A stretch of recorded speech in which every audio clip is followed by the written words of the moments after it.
Hey, Cut the Shit listeners. You can find every episode on Apple Podcasts, Spotify, or YouTube. Go check us out. Welcome back, everybody. You're listening to Cut the Shit, a podcast series that aims to take a closer look at the impact of the IT industry, both the good and the bad. Cut the Shit is brought to you by Plow Networks, a managed IT services company based just outside Nashville, Tennessee. I'm Bryan Link, COO here at Plow, and I'll be your host for this series. I'll ask questions, and with the help of our guests, try to dig deep on some of the key challenges we all face dealing with IT. So with that, let's cut the shit and get started. Hey everyone. Before we jump into today's episode, I wanted to take a quick moment to share some Cut the Shit news. After 4 incredible years hosting Cut the Shit, I'll be stepping away from the mic as I move into a new role at another company. It's definitely bittersweet. This show has grown to mean a lot to me, and I'm truly grateful for the amazing conversations, the inspiring guests, and most importantly, you, our listeners. Thank you for taking the time to tune in and be part of this journey. Over the next few weeks, the team will be sharing a series of mini episodes highlighting some of our favorite moments from the almost 90 episodes we've created together. It's been a wild ride, and I'm really proud of the work we've done. The producers are already hard at work behind the scenes, and I have no doubt that when Cut the Shit version 2 returns, it will be better than ever. From the bottom of my heart, thank you for listening and being part of this community. It's been an honor. All right, let's get into the episode. All right, to quote Matthew McConaughey, all right. We're back again, Cut the Shit after hours. It hadn't been that long, which is unusual for us sometimes. I thought it felt more frequent. Yeah. We've gone stretches for months before, and I think we recorded maybe 2 months ago. Hasn't been too long. All right. We do have a little bit of a triggering event, which is maybe part of why we're having this. Today is my last day at Plow, which is awkward and weird.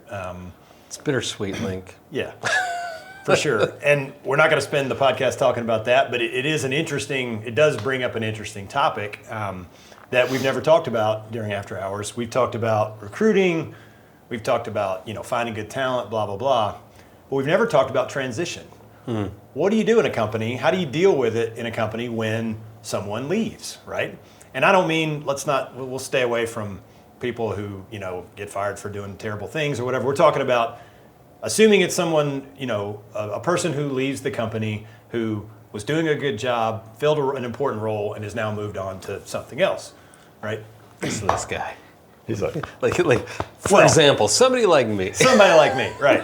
I'm glad you clarified that because my initial answer was going to be, sometimes you celebrate. Right, well, right. I mean, maybe that's what's happening today. Sometimes you cry. Yeah, you don't let them hit the door in the ass. But I did want to focus on the positive, a transition where it was they were doing a good job, and so now what do we do? Yeah. Right? Yeah. And so I wanted to start with that kind of as a topic and just ask you both to think about, you guys have both had long careers. Plow's been around a while, but you had careers before that. So you've seen a lot of people come and go. That's the nature of work. And maybe let's just start, kind of jump in with, do you have an example or two from your past where you can think of where somebody left and it was handled really well? And then we'll go to the other side too, at the other side. Again, the goal here is to try to bring some examples to the table where we can then get to what are some lessons you guys have learned so that people who are listening can think, okay, well, these are the things I need to be thinking about if and when someone on my team leaves, because it's going to happen. Places they're organic, they don't stay the same. I kind of put it in 2 buckets. Leadership departures are different in a number of ways because it's the non-tactical things that are hard to transition. I'm going to let's clarify sort of leadership / managerial and then technical. Yeah, right? so those are different. Those are really 2 different situations. Yeah, you end up with thought leadership, you end up with style, you end up with a sort of a element of culture that becomes part of a leadership role and just innate to the goings on. And I think when those transition, they're hard to plan for. It's just not. You can't have redundancy in work efforts and documented. There you go. Documented process and procedure. We're orientated to the documented. Right. And so those transitions are, I think, tougher, and they're a little more maybe emotional for people, or you don't realize the absence of something until it's gone, and then you're like, oh, it feels weird, it feels different. And I think those are hard to kind of manage, or they're different. You sort of have to go with the flow a little bit. Now, procedurally, when somebody leaves, your preparation for all that should have been all along, not at the moment that you decide they're going to leave, right? Yeah, I mean, this is the old 2 is 1. Correct. None, right? Precisely. If you don't have, if there's single points of failure that particular person has responsibility for, that's a problem. Yeah. That was a problem already. It was just a latent problem. Yeah, right. Correct. I say it's you pretended it didn't exist until it existed. You were able to not have to deal with it. Yeah, and so. Anything you want to add to that? I would say, just succession planning in general. Like if, again, back to depending on the role, if it's a leadership position, the hope would be that there was development underneath that has people ready to step in and take on things. Have y'all had examples where, and maybe prior to Plow, where you saw someone in a leadership role leave, where you felt like the next person that either stepped up or the person that was brought in really did a good job, and that really created some growth and some positive change in the organization? I think in bigger companies, my past would be there. There was a runway for the new person, depending on what level of leadership that you were talking about. There might have been a 3-month or a 6-month type of transition, like an overlap. Yeah, like an overlap. In some cases, I was a part of some things where. I in particular was even part of an interview process to find my backfill, and that backfill kind of walked, with me for. Yeah. I mean, I think it was about a 6-month period. Yeah, that's about pretty close. That's about as ideal as you can get, right? And so then you know everything. Right. Like if you're smart, you come in and you're just like, I'm just gonna watch for a minute, and I'm just gonna evaluate. And, that's a much lower risk. Yeah. I think that's a more of a nirvana type opportunity. I think that when it fails from the aspect of you didn't dig in to find out what those gaps were, right? And then talk about, all right, hey, where are some gotchas in this deal? Yeah. Your case in particular is a little different because of the relationship and what we've built over time, and knowing that we've got abilities to reach out. Yeah. When people cut it, it's cold turkey and they're gone. You better have your shit together. Yeah. Right. And if you don't, then you better have some really good people that are going to step up and going to take it. I was going to say, you asked for examples where it's gone well. I think, you're in a better position than I to answer those, just because in a much larger organization like you were a part of, you had thousands of people. We had the biggest organization I've ever been well, that's not true, but I was part of in this career is probably 500 people or so. And we went through a sale, and the executives that essentially it was their baby. I mean, they were sort of the equivalents of where you and I sit. When they left or just became disenfranchised from the organization, it was tough. It was, the people that kind of held things together, because they led with muddy boots, right? They were involved. There was an absence, and frankly, I think that contributed to, unfortunately, a failure of that organization over time. It just kind of lost its soul. But I don't have a good example. I don't have an example where leadership changes went well. Now, I have plenty of examples where operationally, changes went pretty well. I think we've had a couple situations at Plow where we've been fortunate in that we didn't sort of sweep things under the rug and pretend like we had these, individuals that operated in a vacuum.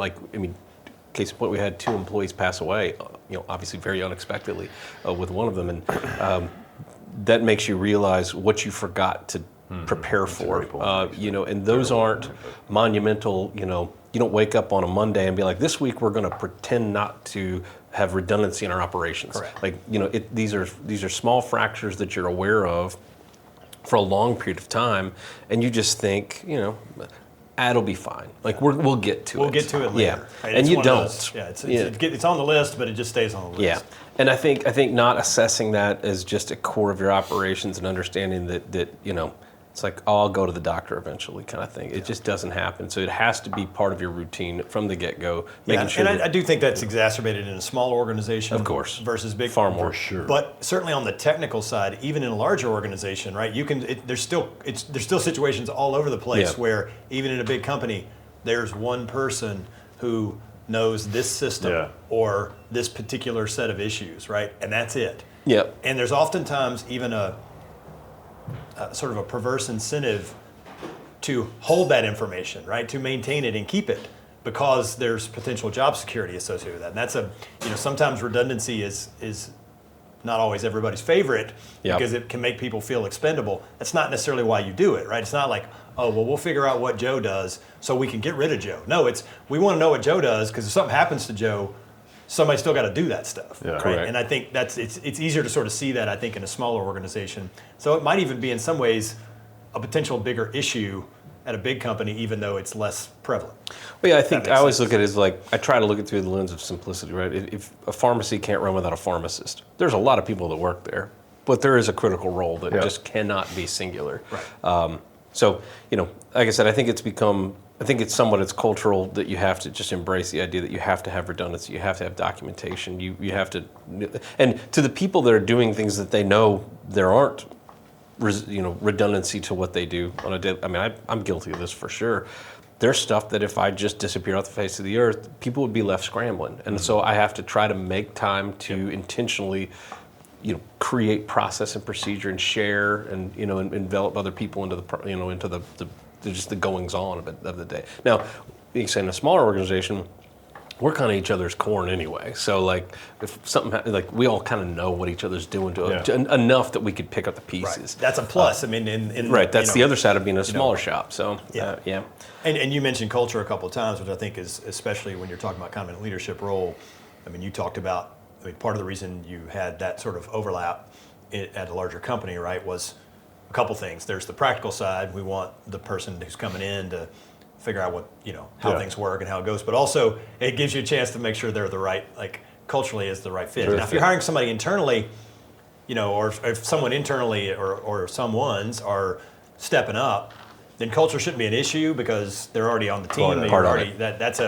That minimizes that risk, but it's still there. I mean, as I've thought about over the last month or so, my to-do list, sort of the practical pieces of what I do, it's actually not that long, right? I mean, it's not, I'm not an individual contributor as the sole part of my job. That is a pretty small part of my job.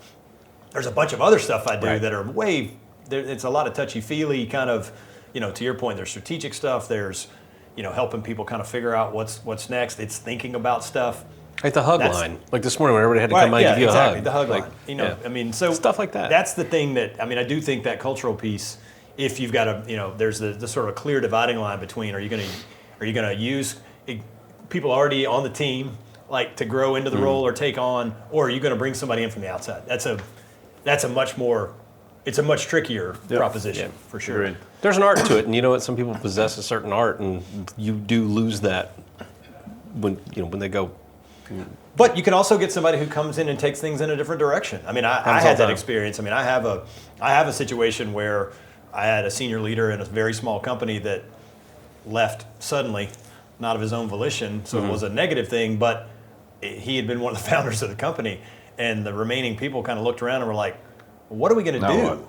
And I had a person on the team who stepped up, and we were better 60 days after this individual left. But that was primarily because of that individual, right? Yeah. I mean, they saw an opportunity and they really seized it. They really, they weren't getting used. They weren't getting used. We had that with our own Zach Brown was a great example where somebody left and he stepped up and made a great positive change to the organization just because he was immediately empowered in that vacuum. So there are. I mean, sometimes that can lead to unexpected growth or someone emerging that maybe you didn't necessarily see. Yeah. We talked a little bit about the sort of the leadership management side. Let's talk about the technical side because that's obviously a huge concern in the field we're in. Yeah. Again, I kind of go back to the idea that you said it best. 2 is 1 and 1 is none. And to the extent that you have, individuals that possess specific skill sets or, listen, one of the worst things in our industry is sort of technical debt and or tribal knowledge, right? It's the undocumented might as well not exist. And those become really critical hinge points in organizations, both on our side and on the client side. And when I say on our side, I don't mean just within our 4 walls. Within our organization, on behalf of a customer. Right, sort of the shared space. Correct, yeah. And so, there's a lot of things that in the absence of a formal documentation, in the absence of formal documentation, and really, documentation's only good to a point. There's always the nuances and the sort of the where, why, how did we get to that point that gets lost when people go away. And even customers come back to us oftentimes, and be like, why did we do that? I'm like, he's not here anymore and I don't know. Right. It's not really a good answer. Yeah. And so, how do you document the non-documented things, the non-technical aspects of things, sort of the soft feel of those things?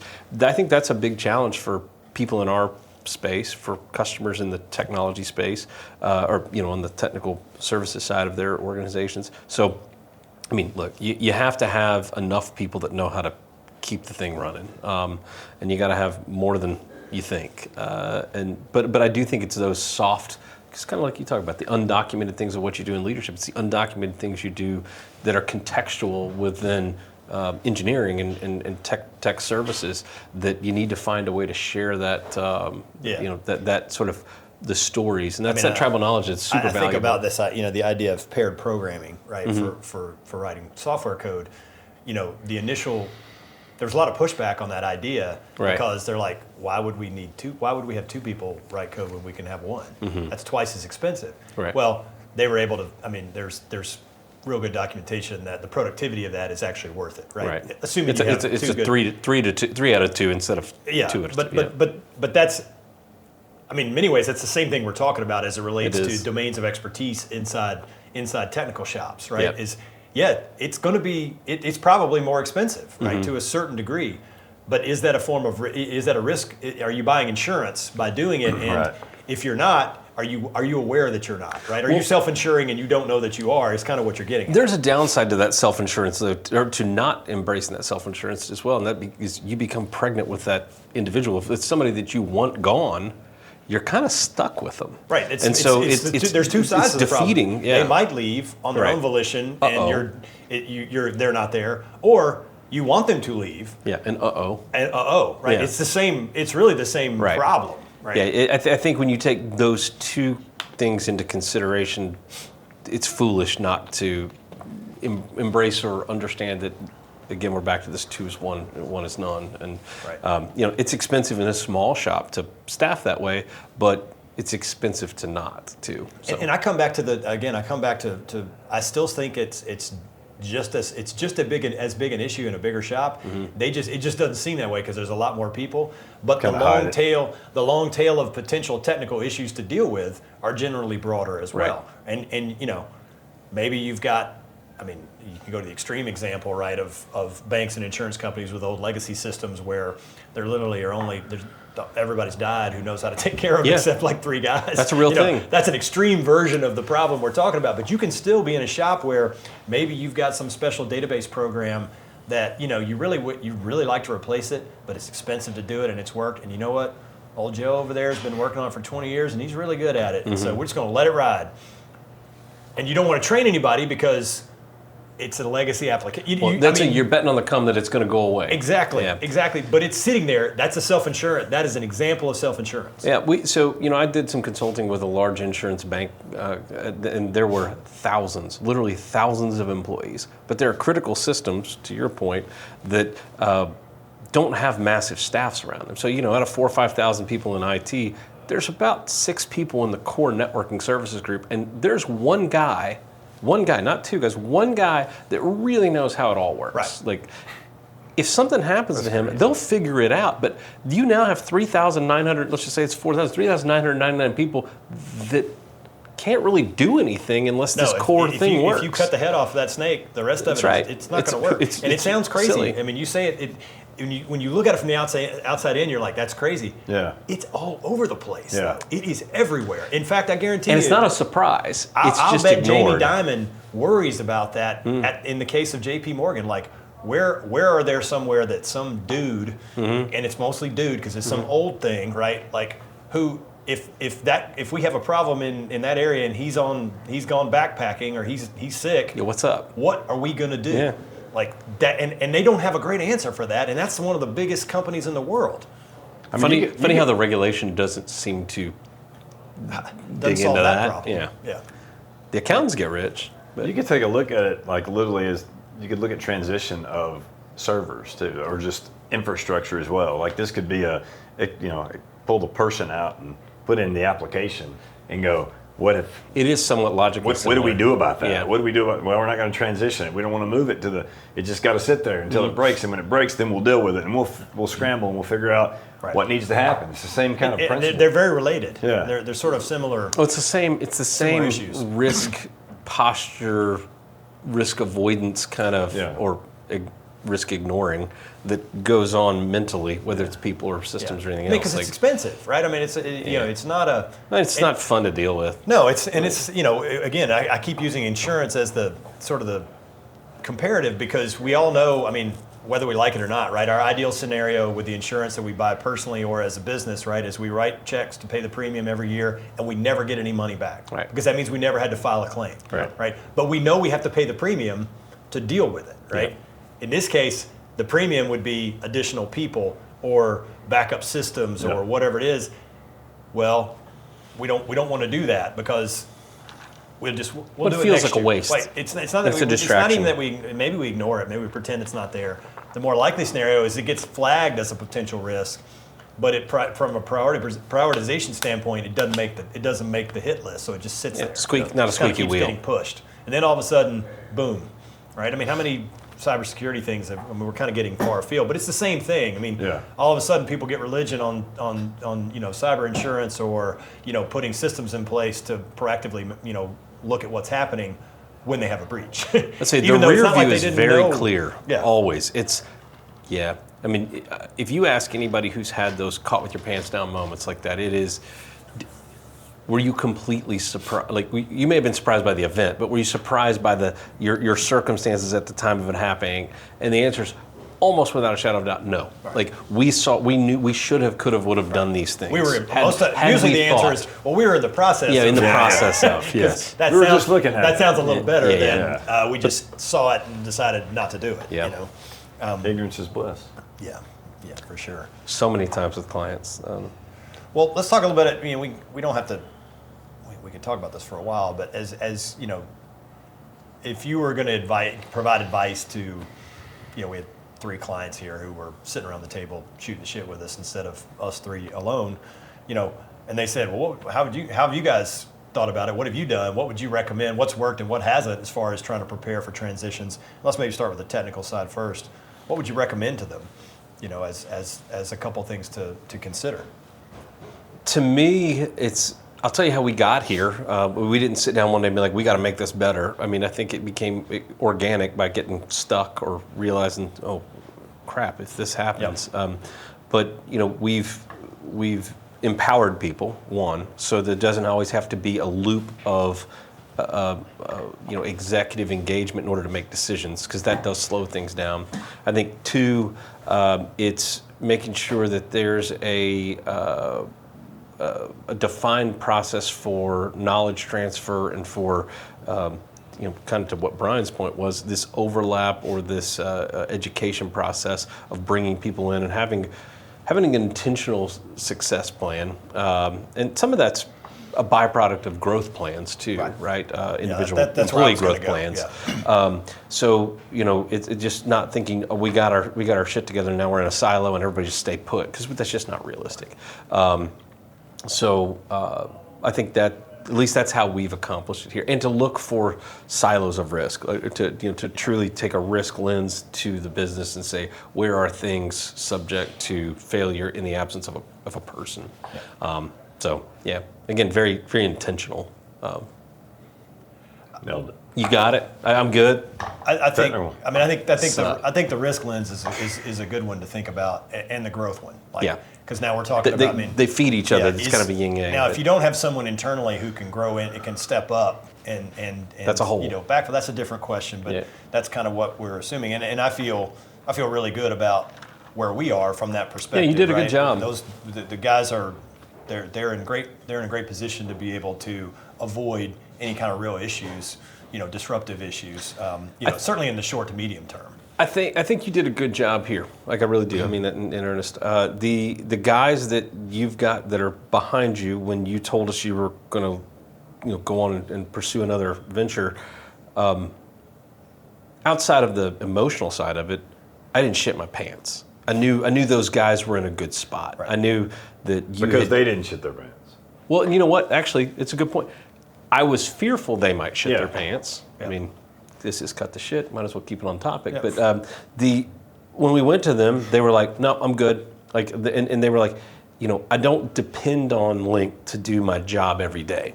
Like in terms of I can make the sausage. Like that's not a concern. Which made me feel better. Which made me feel like you did a good job, and they are empowered and in a good spot. And you hope that's what you find in any situation. Sure. It's not always the case. Right. But and that just comes from, again, I think empowerment, enablement, education, and not letting people. If you see somebody working in a silo, that should probably be a red flag. Is that if and it's probably not a bad exercise, just like we do these tabletop exercises on DR and HA scenarios and stuff, to run through like, all right, Link got hit by a bus. Yeah. It's a good. What happens, especially with your core people, and everybody knows, who those are, and it's not a huge. Yeah. I mean, it just can't be that big of a group. Correct. I think Even that's- in a big company. I mean, I know who they are here. Advice to give, like the scenario. That's kind of what I was thinking. Yeah. Do something have something like that in place, and us lead by example. In that, we should know those. We Correct. should know those answers, and I think we do. From a technical perspective, in most areas, even if it's just we know what the risk is. Yeah. And it's deemed, acceptable or whatever. I mean, look who you have key man insurance on inside your business. Yeah. If you've got key man insurance on somebody, sorry ladies, key person, they still call it key man, but key person's insurance, I would say those are your people you probably need to throw in a room, and I'd throw in one level above and one level below on each of them and be like, all right, Bob takes a hit by a bus. What are we doing with Bob? Yeah. Or Bobette. Yeah, you could take a couple of different slices of that, right? Yeah. You could look at technical, kind of technical areas. One area we didn't even touch on is kind of from a client relationship perspective. Because those are huge. I mean, we didn't even go there, and that's another That's whole an interesting one. That's another whole level of risk and problem. And I'm not talking about like commission people who leave and can take a client. Yeah. I'm not talking about that. That's a thing too. That's a thing, but I'm saying even setting that aside, just people that have good relationships with a client who leave can create potential risk for the business, right? Well, that goes back to that tribal knowledge. The context and the understanding of the where, why, and how things are the way they are. There's tremendous amount of value. And you've got to remember, a lot of times, typically they are commissioned agents, but people that are engaged with a customer for years on end sometimes outlast literally every person in the driver's seat at the customer side. So there's a continuity of planning there that's taken place over these multiple 3-4 year iterative cycles, right? So that's a real thing. That's why you've got to surround them with teams. It can't just be just a single If person. this guy leaves and all the playbooks are gone? There's got to be a team around those customers that are investment type customers. Well, the strategic customers. the 2 is 1 and 1 and none problem is no different in this it's not. case, right? It might the circumstances might be different, but the on the ground issue is the same. Yeah. Well, not to draw on parallels to sports, which would be easy for you two goons, but like it is like a football team. You've got to have depth in your chart, right? You've got to have playbooks that people are trained on that exist beyond coaching staff changes. You can't just come in and throw all new plays out tomorrow and all of a sudden the team's on point. And not everybody leaves the same year. Those years when you do get, a third of your staff's gone, those teams suck the next year. And so like that's where we find ourselves. It is very, that abstract really is pretty parallel to what we have to live with in the business side. So anyway, I thought I'd put that out there for you too. We appreciate that. Yeah, I mean, just dumb it down for you guys and get it to your I'm level. glad you brought it to something we could actually talk about. Yeah. As I say, get it down to your level. There's other bunch stuff of is way over our heads. I'm looking for pictures the whole time. We're not reading anything. Anything else on this topic that you guys feel like we haven't covered? I mean, we talked a little bit about sort of the technical and the managerial, and some of the different dimensions of risk and kind of the risk perspective and the growth perspective. Only thing I'd say is, if you take a step back and you think about it, you keep using this analogy of insurance or this sort of facsimile. You have to spend money on insurance. Like if you don't spend money on insurance, somebody's going to ask you, where's our insurance expense on this? Right. Like this is here. But if you go and staff to insure yourself, that's looked at through a very different and more hypercritical lens. And I'm not sure why, right? Other than it's just innate. But I'd argue contemplate that if you're really kind of looking at it. Like you're paying insurance when you're buying this. And just because the accountants, or GAAP tells you to put insurance costs in a different somewhere place and labor somewhere else, that doesn't mean you have to think of it that way. Yeah, You can it's still a risk management You can still posture. put it in a different bucket within your labor expense line. Yeah. You could even break it out. It's not GAAP. It doesn't matter. You don't have to. Right. They don't. But it tells you what you're Correct. Yeah, it's Correct. insightful. Agreed. The only thing I think we didn't talk about, and again, I think this is less of an issue at a smaller company maybe than at a larger company, maybe not, I don't know. But this idea of communication, right, around transition, right, and how do you communicate to the broader team? How do you communicate to clients? Yeah. Right? What does it mean? Do you how do you deal with it? You don't want to make too big deal about it. Yeah. You also don't want them to call and be like, "Hey, where's Fred? Oh, he left 2 weeks ago." What do you mean he left 2 weeks ago? You didn't even tell me. Right. Well, you know how you find that balance. I think that's a tough one. I mentioned the situation that we had at the company that I'd started a long time ago, and it was super awkward. Yeah, I imagine. The communication piece was the hardest thing to deal with. Yeah. But that was a different situation than I think is normal. But I'm just curious thoughts on that. Man, we've had it's run the gamut, right? Yeah. From somebody sucked, are bad, to somebody we really loved leaving, and then to somebody passed away. Yeah. So we've had Had it all covered. yeah, really. we've had to deal with it all. And you know what? I'd say there isn't a playbook for, because we literally have had multiples of all three of those scenarios, and I don't think we've handled it the same way each time. I think we're just big enough where we have to have a general posture on it, but we're small enough that we can still take individual customers and vendor relationships and individual employee engagement to say like, hey, I just need to share this with you. There's some change going on. Here's what and why. I've found bullshitting people is not the right approach, right? I mean, it definitely hitting them. Like most things, it usually is not the right as way a to general handle it. rule, right? It never works. If it works, it's temporary. So, go ahead and hit it head on and be proactive about it. I mean, we have had situations where, I'll give you a very personal to Plow example. We got caught at one point in our tenure here where we had a very large portfolio of services that were super critical to our customers in the network services space. And we just got like a 1-2 punch. It was like overnight, we realized somebody left, somebody sucked, and it's just like, it was a perfect storm of bad situations that you couldn't imagine all happening in that timeline, and it did. Right. And we're scrambling. We had to find contract resources. The contract resources were good, thank God, and it led us to finding a guy we have now, which has been wonderful. But But there was a period where we had a network services business without any was network exploited. engineers. and very right? scary. And so managing that, and not manage it by the seat of your pants, but then having to go to those customers and be like, look, you're depending on me to deliver something for you right now. And I'll be honest, we don't have our shit completely together. We got caught. And we had to debate on, do you just kind of pretend like it doesn't exist and hope for the best and scramble to get it together? Or do you hit them head on? And, I think we're very fortunate as an organization, maybe by design or by circumstance, we have good partnerships with our clients. And as a result, I think we felt more comfortable telling the clients like, hey, we're going to need a little grace here for just a second while we get this sorted out. Shame on us for putting y'all in this position, but here we are. And that was the non-bullshit approach to it. Did it suck? Yes, it sucked. It was the most uncomfortable sort of place to find ourselves, but I think we all kind of grew through it. But anyway, those. What the hell was the question? Communication. Communication. Thanks. Appreciate that. Keep me on track. Good communication. Documented. Yeah, documented communication. So Documented. I think that's on the Mike Tyson word of the day calendar. It is, yeah. Ludicrous. But yeah, I think just transparent, open, and honest sharing of risk. It all is risk based in that communication, right? It's put it through that lens. Don't make decisions for other people that they need to be involved in. And we had this as an example in the last 7 days. Yeah. Don't make decisions on behalf of other people without giving them, their due, right? Allow them to understand where there is risk and let them weigh in on it. Yeah. So, I think communication is probably a good note to end on.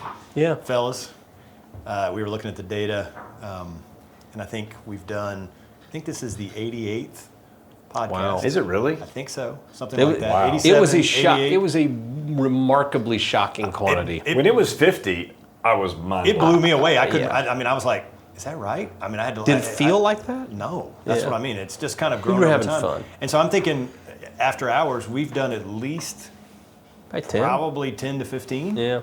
So we've had a bunch of these. Yeah. Some of them were actual after hours. Where we had bourbon. Those were the best ones. Y'all don't know, but I don't know what's in that it's purple early. 5 o'clock somewhere. yeah, purple right. drink and the purple cup. Yeah. Purple drink. But it's been a blast. It has.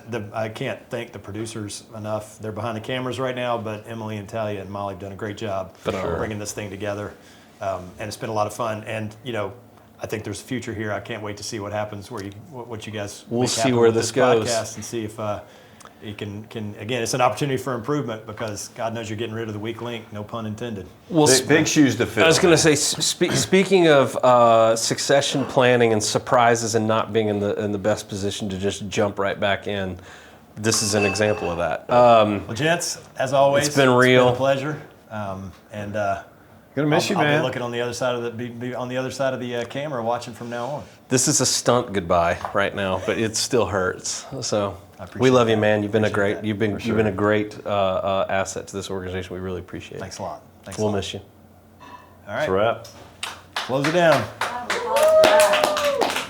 We hope you enjoyed this episode. If you are enjoying the podcast, we'd appreciate it if you would become a subscriber wherever you get your podcasts. And if you could rate and review the show on Apple Podcasts and Spotify, that would really help us out. Or you can just go old school and tell your friends, your family, your colleagues, and hell, anybody else who you think might want to hear something like this to listen in. If you're on social media, make sure to follow us on TikTok @CutTheShitPod, all one word, where we post lots of clips from the podcast. And last but not least, you can also watch the YouTube version of the show on our YouTube channel @Plow Networks. Until next time, take care and have a great day.